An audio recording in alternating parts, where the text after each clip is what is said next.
Assalamu alaikum. My name is Dr. Khalud Imran. Today I will discuss here fibroids with pregnancy.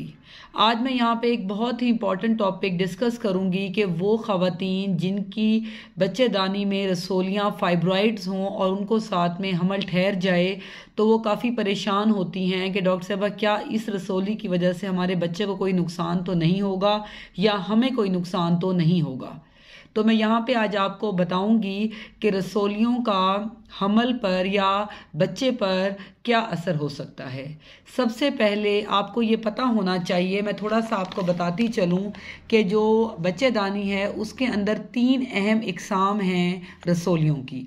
सबसे पहली जो किस्म है वो है सब सिरोजल फाइब्रॉइड, यानी कि जो बच्चेदानी से बाहर की तरफ पे रसोली या ग्रोथ बनती है उसको हम सब सिरोजल कहते हैं। उसके अलावा जो दूसरी अहम टाइप है वो है इंट्राम्यूरल, जो कि बच्चेदानी की जो मस्कुलर वॉल है उसके अंदर बनती है।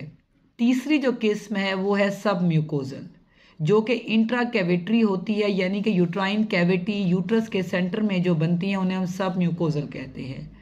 ये जो 3 टाइप्स हैं अगर ये बच्चेदानी में मौजूद हों या इनमें से कोई एक किस्म मौजूद हो तो हमल के साथ क्या हो सकता है। याद रखें कि अगर तो सब सिरोजल है तो फिर हमल पे इतना असर नहीं होता, ना ही बच्चे पे, क्योंकि वो आराम से ग्रो कर सकता है, उससे कोई प्रॉब्लम नहीं होती। लेकिन अगर जो है वो इंट्राम्यूरल है, यानी कि मस्कुलर वॉल में है और साथ में हमल ठहर गया है और इसकी लेंथ 3 सेंटीमीटर से ज़्यादा है, तो फिर हम ये फीमेल्स को बता देते हैं कि जी आप एट रिस्क हैं कि जो है वो आपका हमल ये हो सकता है कि उससे कुछ भी ना हो, और ये भी हो सकता है कि ये एकदम इसकी ग्रोथ ज़्यादा हो जाए ड्यू टू हार्मोनल जो है वो पीक की वजह से, कि हार्मोन्स पीक पे होते हैं उसकी वजह से, तो शायद मिसकैरेजेस या प्री टर्म लेबर हो सकती है, यानी कि वक्त से पहले बच्चे का केस या हमल ज़ाया हो सकता है। जो सबसे डेंजरस टाइप है वो है सब म्यूकोजल, ये जो कि सेंटर है इंट्रा कैविटरी है। याद रखें कि जो सेंटर के फाइब्रॉइड्स होते हैं या तो ये कॉन्सेप्शन में प्रॉब्लम करते हैं, यानी कि अगर ये सब म्यूकोजल फाइब्रॉइड है तो हो सकता है कि फ़ीमेल को हमल भी मुश्किल से ठहरे, और अगर ठहर जाए तो फिर चांसेस काफ़ी ज़्यादा होते हैं कि वो हमल ज़ाया हो जाए या फिर जो है वो फ़ीमेल को प्री टर्म लेबर यानी कि वक्त से पहले बच्चा पैदा हो जाए।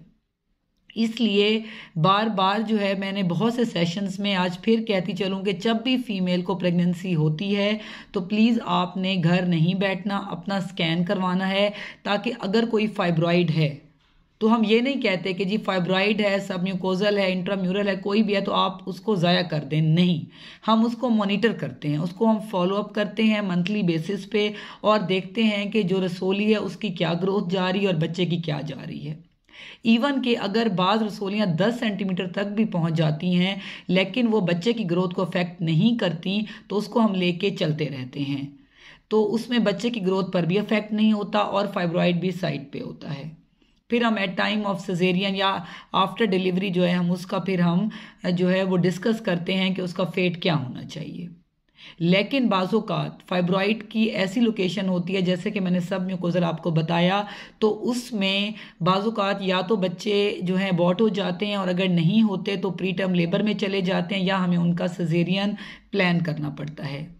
या अगर विजाइनल डिलीवरीज भी होती हैं तो ऐसे फाइब्रॉइड बहुत ब्लीड करते हैं, तो फीमेल को हम कहते हैं कि आप ब्लड अरेंज कर लें ताकि जो है एट टाइम ऑफ डिलीवरी कोई परेशानी ना हो। इसलिए जो है फाइब्रॉइड से आपने परेशान नहीं होना।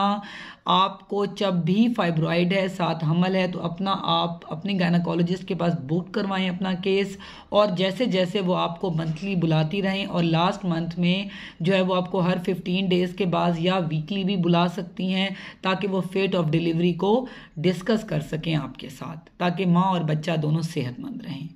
Stay safe, stay healthy. Thank you so much. अल्लाह हाफिज़।